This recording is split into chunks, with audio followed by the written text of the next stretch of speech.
l'implication de la francophonie dans le domaine de la paix et de la sécurité. C'est une construction relativement récente. En 2005, à Madagascar, les ministres des Affaires étrangères de la francophonie avaient débattu pour la première fois des processus de paix. Et à ce moment-là, on avait constaté que 60% du personnel des Nations unies pour le maintien de la paix était dans les pays francophones.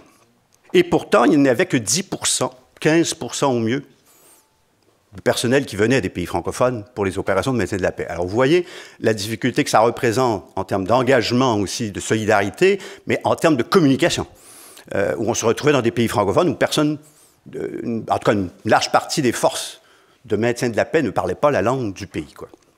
Cela fait au moins une dizaine d'années, si ce n'est pas plus, n'est-ce pas, Clément, que nous croyons collectivement, ce n'est pas le travail d'une seule personne, collectivement qu'il y a un besoin dans le monde francophone pour de l'expertise francophone, avec une signature francophone.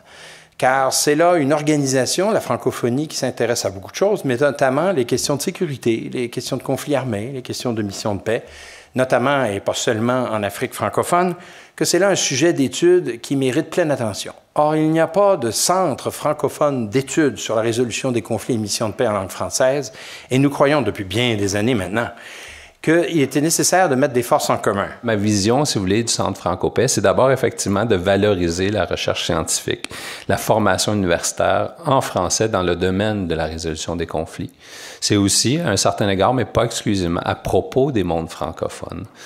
Donc, c'est aussi contribuer justement à tout ce qui est résolution des conflits, mais à cette diffusion.